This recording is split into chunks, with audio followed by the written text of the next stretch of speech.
తాకట్టులో ఉన్న బంగారాన్ని విడిపించి ఆ రోజున్న మార్కెట్ ధర కట్టి మిగిలిన డబ్బును మీకు అందిస్తుంది కొమ్మూరి గోల్డ్. నమస్తే, నేను ముఖేష్. ఈరోజు మనతో పాటు ఉన్నారు దివ్య విశ్వశక్తి పరివార ప్రచారకులు స్వామి ఓం స్వరూప్ గురూజీ గారు. నమస్కారం గురువు గారు. శుభాశీషులు దివ్య స్వరూపులందరికీ భగవంతుడి యొక్క ప్రత్యేకంగా అనుగ్రహ ప్రాప్తిరస్తు. ధనం మూలం ఇదం జగత్. చాలామంది డబ్బు కోసం మంచి పనులు చేస్తూ ఉంటారు, చెడు పనులు కూడా చేస్తూ ఉంటారు. ఇంకా మోస్ట్ ఆఫ్ ది పీపుల్ అంతా వక్ర మార్గంలో సంపాదిస్తూ ఉంటారు. ఒక చిన్న ప్రశ్న ఏంటంటే, నా ప్రశ్న, ధనం ఏ రూపకంగా సంపాదించాలి? ఏ రూపకంగా సంపాదిస్తే ధనం మనకు నిలకడగా ఉంటుంది? మరి వక్రదారులు డబ్బు సంపాదిస్తే డబ్బు అనేది నిల్వ ఉండదా? అసలు డబ్బు గురించి మీరేం చెప్తారు? మరి వక్ర మార్గం అంటే పెద్ద పెద్ద వ్యాపారవేత్తలు, రాజకీయ నాయకులు సరైన మార్గంలో సంపాదించారు. కలియుగంలో అంతా ధర్మం లేకుండా సంపాదించడమే మనం చూస్తూ ఉంటాం. మరి మీరేం చెప్తారు? డబ్బు ఏ విధంగా సంపాదించాలంటారు? ధనం గొప్పది. ధనము అంటే ఒక 3-4 అర్థాలు, 5-6 అర్థాలు కూడా ఉన్నాయి. ధనము అంటే మనం లక్ష్మీ దేవిగా ఆవిడ ప్రతి రూపంగా తలుస్తాము. లక్ష్మీ పూజలు కూడా చేస్తాము. మన దీపావళి రోజు మామూలుగా కూడా లక్ష్మీ అమ్మవారి పూజలు జనరల్గా కూడా చేస్తూ ఉంటారు. అంటే అమ్మవారు ధనాన్ని సంపాదించేటువంటి ఆలోచనని, బలాన్ని ఈ యొక్క మానవులకి, మానవుల యొక్క శ్రమని వారి యొక్క ఆలోచన రూపంలో అనుగ్రహిస్తారు. ఒక మంచి ఉద్యోగం చేస్తూ ఉన్నవాడు, బాగా చదువుకొని ఇంజనీర్ కానీ, డాక్టర్ కానీ, ఐఏఎస్ ఐపీఎస్ ఆఫీసర్లు కానీ, ఏదైనా మంచి ఉన్నతమైన ఉద్యోగాలన్నీ కూడా చదువున తర్వాత, అంటే సరస్వతి అమ్మవారిని కొలిచి చేసుకొని తర్వాత ఉద్యోగం వచ్చిన తర్వాత ధనం వస్తుంది. అంటే తెలివితేటల్ని అమ్మవారు ఇచ్చేటువంటి రూపం కూడా సరస్వతి అమ్మవారే. కానీ ధనలక్ష్మికి ఈ యొక్క ప్రాబల్యం ఈ కలియుగంలో ఎక్కువగా ఉందని అందరికీ తెలుసు. పొద్దున గాలి పీల్స్తే ధనం కావాలి. ఉశ్వాస నిశ్వాసాలతో కూడుకున్నటువంటి సంపాదన. ఎవరికీ టైం లేదు, ఒక్క నిమిషం వేస్ట్ చేయడు. మీరు ధనం ఎలా సంపాదించాలని టెక్నిక్స్ చెప్తానంటే మీ దగ్గర కూర్చుంటాడు. ఎందుకంటే ఏ విధంగా డబ్బు సంపాదించడానికి తేలిక మార్గాలు గురువుగారు చెప్తారు, స్నేహితులు చెప్తారు. ఆ విధంగా సంపాదించిన వాళ్ళు అనుభవంతో చెప్తారనేటువంటిది వెతుకులాట, ఎదురుచూపులు ఉంటాయి. కానీ ధనాన్ని మనం మంచిగా ఉపయోగంగా సంపాదించే మార్గాలు చాలా ఉన్నాయి. మీరు నన్ను నమ్ముతారు. నమ్మినప్పుడు విశ్వాసం అనేటువంటి ఒక అమ్మవారి రూపం, విశ్వాసం అనే శక్తి ఒక దగ్గర ఉద్యోగం చేసే బాబుకి, ఆ యొక్క యజమానికి నమ్మకం కుదిరించాలి. నమ్మకంగా పనిచేస్తే 5 ఏళ్ళో 6 ఏళ్ళో 3 ఏళ్ళో ఎన్నో రోజులు ఆ మనిషి మీద ఒక ఇంప్రెషన్ కలుగుతుంది.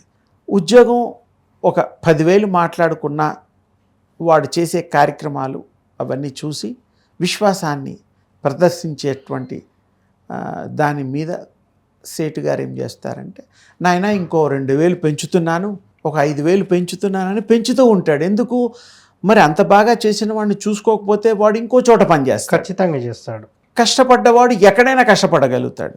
అందుకని కష్టపడేవాడిని, మీకు మంచి చేసేవాడిని, విశ్వాసించి మన దగ్గర ఉండే వాళ్ళని, విశ్వాసము క్లియర్, విశ్వాసంతో ధనాన్ని సంపాదించవచ్చు. ఎలా? వారిని మెప్పించవచ్చు, వారితో ప్రేమను పొందొచ్చు. మీ పనితో వారిని ఎప్పుడు ఉంచుకునేటట్టు ఆ పనిలో ప్రమోషన్స్తో సహా. మరి ఆ ఓనర్సు, కంపెనీస్ అయితే డైరెక్టర్సు, సిఇఓసు, ఇలా చేసే పనిని బట్టి మీకు ధనం వస్తుంది అనేటువంటి తేటతెల్లం అయిపోయింది. కానీ మనం అందులో సిన్సియర్గా చేసిన నాడు మనం అప్రూవ్ చేసుకోగలిగితే ఇంకా మీకు అన్ని సౌలభ్యం వస్తాయి. మీకు జీవితంలో ఏ ఇబ్బందులు ఉండవు, అన్ని మెట్లు తేలిగ్గా ఎక్కుతారు, అయిపోతుంది. ఈ ధన సంపాదనలో వక్ర మార్గంలో తేలిగ్గా వస్తాయని చేస్తే వస్తాయి. 1,00,000 రూపాయల పనికి మీరు 10 లక్షలు వసూలు చేయండి, వస్తాయి.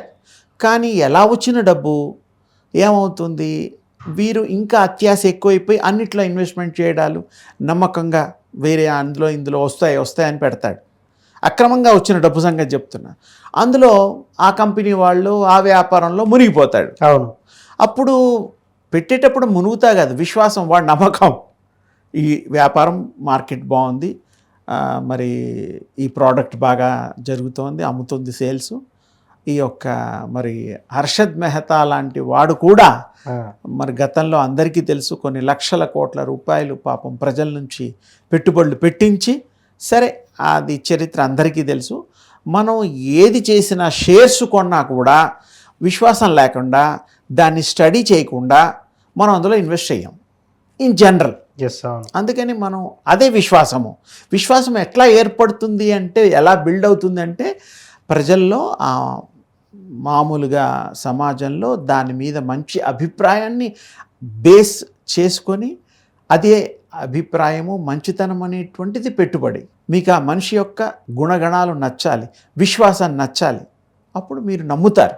నమ్మినప్పుడు ఇస్తాళ్లే ఎక్కడ పోతుంది, అప్పుడు ఇన్వెస్ట్మెంట్ కూడా చేస్తారు. అంటే ఇది జనరల్గా నమ్మకంతో విశ్వాసంతో జరిగేటువంటి ఈ కలియుగంలో మానవులు ఎంత చేసినా మోసం చేసేవాడు కూడా నమ్మితేనే మోసం చేస్తాడు. అంటే వాడిని విశ్వసించాలి. నమ్మకుండా వాడు ఎవరిని ప్రపంచంలో ఎవరు మోసం చేయలేరు. దొంగిలించవచ్చు, వాడు వస్తువులు ఎవరైనా ఎత్తుకుపోవడం, దానికి విశ్వాసం అవసరం లేదు. పెట్టిన వస్తువుల్ని జాగ్రత్తగా వాడు కళ్ళు మూసుకున్నాడో 10 నిమిషాలు లేకపోతే ఆ వస్తువులు ఎత్తుకుపోవచ్చు. దొంగతనం వేరు. ఇది విశ్వాసం అనేటువంటిది మెయిన్గా ప్రపంచంలో ఎంతో శక్తివంతమైనటువంటి ధనాన్ని సంపాదించడానికి సోర్స్. విశ్వాసం లేకపోతే ఏ వ్యాపారాలు నడవు, నమ్మకాలు ఉండవు, కల్తీలు కూడా నమ్ముతున్నారు. మనం విశ్వాసం దేని మీద వస్తుందంటే ప్యూరిటీ మీద వస్తుంది. ఇప్పుడు మనం వస్తువులు, తినే వస్తువులు, మంచి వస్తువులు, మంచి బియ్యం, మంచి నూనె, రిఫైన్డ్, ఇవి మంచి ప్యూర్ ఘీ, మంచి వస్తువులు, మంచి అనేటువంటిది ప్రూవ్ అవ్వాలి. ప్రూవ్ అయినప్పుడు ఆ ప్రోడక్ట్ మంచి కంపెనీ. మందులు కూడా, మందుల్లో కూడా డూప్లికేట్స్ ఉన్నాయి. అంటే ఇవన్నీ విశ్వాసాన్ని మీరు పొందిన తర్వాత అదే ప్రజల్లో మీ మీద ఎంత గొప్ప పెట్టుబడులు పెట్టడానికి ముందొస్తారు.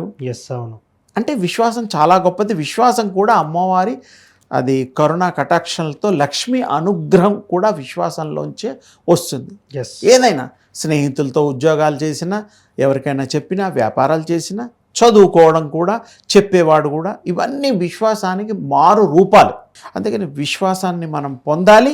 విశ్వసించడానికి మనం పాత్రత, మనకి ఆ యొక్క కృప కలగాలి. అందుకని విశ్వాసమే ధనము, ధనమే అన్నిటికీ మూలము. ఈ యొక్క సొసైటీలో ధనం లేకుండా ఏమీ చేయలేం. ఎంత బాగా మాట్లాడినా, ఎంత బాగా పనిచేసినా, డబ్బు పెంచకపోయినా వాడు అక్కడ పనిచేయడు. మరి డబ్బు కోసమే ఇల్లు గడవాలి, రావాలి, పోవాలి. ఇంట్లో పెద్దవాళ్ళు ఉంటారు, వాళ్ళకి మందులు కావాలి, పిల్లల చదువులు కావాలి, ఇంటి అద్దెలు కావాలి, పెట్రోల్కి మరి స్కూటర్లో పెట్రోల్కి పోయడానికి డబ్బు కావాలి. ప్రతిదీ డబ్బే. మంచి ఆహారం తినాలన్నా డబ్బే. ఇవన్నిటికీ ఏమిటంటే ప్రపంచంలో, సమాజంలో విశ్వాసము, విశ్వసనీయత, నమ్మకము ఉన్ననాడే, మనం ఒకరిని నమ్మిన నాడే ఆ యొక్క నమ్మకానికి రూపాలు. అందుకని ఆ విశ్వాసంతోనే మనం ఈ మనుగడ సాగించడానికి, ఈ ధనమేరా అన్నిటికీ మూలం ఈ జగత్తులో అనేటువంటి దానికి అర్థము, పరమార్థము. ఇది మనం ఎంత దుర్మార్గంగా సంపాదించినా కొద్ది రోజులు ఉంటాయి.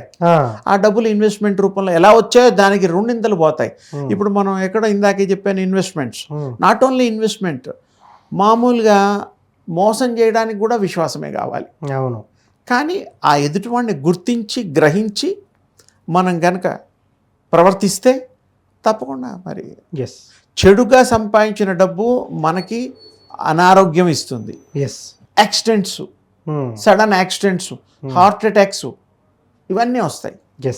అవి చెప్పిరావు. ఈ కారణం చేత ఒకరికి ద్రోహం చేస్తే మరి మంచి ఎలా జరుగుతుంది? అంతే కదా. మరి యద్భావం తద్భవతి. కలియుగంలో అవన్నీ ఉన్నాయంటారా? మరి కలియుగంలోనే ఇప్పుడు ఎక్కువ అయ్యాయి. ఎందుకంటే కలియుగంలో ఇది మొదటి పాదం. 4,32,000 సంవత్సరాలు ఈ కలియుగం. అందులో జస్ట్ 5,126 మాత్రమే ఇప్పుడు రన్నింగ్. ఏది ఏమైనా మనం బుద్ధి, జ్ఞానము, ఇతరులను మోసం చేయకపోవడము, కష్టపడి సంపాదిద్దాం, ఆ రూపాయి మీకు కలిసి వస్తుంది. కష్టపడ్డ సొమ్ముకి జబ్బులు రావు, హార్ట్ అటాకులు రావు. ఎందుకంటే ఎవరిని పీడించింది కాదు కదా, ఒకరిని దోచుకున్నది కాదు కదా. సత్యంగా ఉండడం, సత్యంగా సంపాదించడం, జీతం తక్కువ ఎక్కువ తర్వాత మీరు సుఖంగా ఉంటారు. డబ్బుతో గనక మీరు డబ్బు అనేటువంటి బెడ్ చేసుకొని, రూపాయల కట్టలతో బెడ్ అంటే మంచం, ఎస్. చేసుకొని దాని మీద పడుకుంటే ఉమ్. పోయే ప్రాణం ఆగుతుందా? ఆగదు కదా. ఎముడు వస్తాడు, రారా నాయనా నీ టైం అయింది అంటాడు. అవును. అక్కడ డబ్బు కాపాడిందా? లేదు కదా. మీకు జబ్బు ఒకటి వస్తుంది, ఏదో ఒకటి, ఈ పేరు ఆ పేరు ఏంటి, చాలా రకాలు ఉన్నాయి. ఉమ్. కొన్ని జబ్బులు నార్మల్ అవుతాయి, కొన్ని జబ్బులకి మందే లేదు. ఉమ్. మన దగ్గర కోట్ల కొలది రూపాయలు ఉన్నా ఉమ్. జబ్బు తగ్గదు. అవును. అలాంటప్పుడు మరి డబ్బులు ఉపయోగమా? ఉమ్. లేదు. అంటే ఏమిటి ఇక్కడ అర్థం? డబ్బుతో అన్ని కొనలేము, ఉమ్. డబ్బు శాశ్వతం కాదు. ఉమ్. మంచితనము, విశ్వాసము, ప్రేమ, దయ, మోసం చేయకపోవడము, దొంగిలించకపోవడము ఇత్యాది ఉన్ననాడు మీరు తినే పచ్చడి మెతుకులైనా మీ ఆరోగ్యం ఉంటుంది. ఓకే. తప్పకుండా మీకు జబ్బులు రావు, గ్యారంటీ. ఉమ్. ఎందుకంటే మీ స్వచ్ఛతమైన మనస్సు, ఆలోచన కూడా ప్యూర్ ఆలోచన, Yes. మంచి కోరుతాం. అవును. తోటివాడు అలా అయిపోవాలి, ఇలా అయిపోవాలి, నేను ఇంకో ఏదో అయిపోవాలంటే వీడు అయిపోతాడు గ్యారంటీగా. చెడే మంచిగా అవును. క్షణికంలో వాడు గొప్పవాడుగా. దానాలు ధర్మాలు కూడా మీరు దొంగతనంగా సంపాదించిన ఏదైనా రాబిన్ హుడ్ పనులు చేస్తే అవును. ఉపయోగం లేదు. ఆ క్షణంలోనే మీరు భోజనం పెడతారు. లైఫ్ లాంగ్ భోజనం పెట్టేటట్టుగా ప్రాజెక్ట్ ఉండాలా, ఎస్. వాడికి మంచి ఉద్యోగం ఉండాలా, రిటైర్మెంట్ టైం కూడా గవర్నమెంట్ వాళ్ళు ఇచ్చారు. అవును. అంటే ఏమిటి ఇక్కడ మీకు రెస్ట్ ఉండాలి, వారానికి 1 రోజు 2 రోజులు ఐటీ పీపుల్ లాగా ఉమ్. చేసిన పని పర్ఫెక్ట్గా చేయాలి, కంపెనీకు మంచి పేరు ప్రఖ్యాతులు తీసుకురావాలి, మన హార్డ్ వర్క్ చూసి వాడు పెంచాలి. ఎస్. అవును. మామూలు ఉద్యోగస్తుడికి మేనేజర్ చేయాలి, మేనేజర్కి మరి డైరెక్టర్ చేయాలి, డైరెక్టర్ తర్వాత CEO, ఇంకా అలా అలా పొజిషన్స్ ఉంటాయి. ఎప్పుడు మీరు ప్రూవ్ చేసుకోవడం, ఎప్పుడు మీరు విశ్వసనీయత, విశ్వాసంగా, ధర్మంగా హేరాపేరీ చేస్తే సక్సెస్ టెంపరీ మాత్రమే, పర్మనెంట్ కాదు. ఎస్. జీవితాంతం బాధపడాల్సింది. ఎస్. ఇది దృష్టిలో పెట్టుకొని మనం మసలుకుంటే గొప్పవాళ్ళం అవుతాం, సంతోషంగా ఉంటాం. డబ్బున్నవాడు నిద్రపోడు, అంతే. దానికి ట్యాబ్లెట్లు వేసుకుంటాడు. అంతే కదా. ఏమీ లేనివాడు నిద్రపోతాడని కాదు అక్కడ. ఏమీ లేనివాడు బాధరా బందీ లేదు, తినలేదు, అంతే. అంతేగాని ఎవరిని మోసం చేసే ఉద్దేశం లేదు వాడికి. అవును.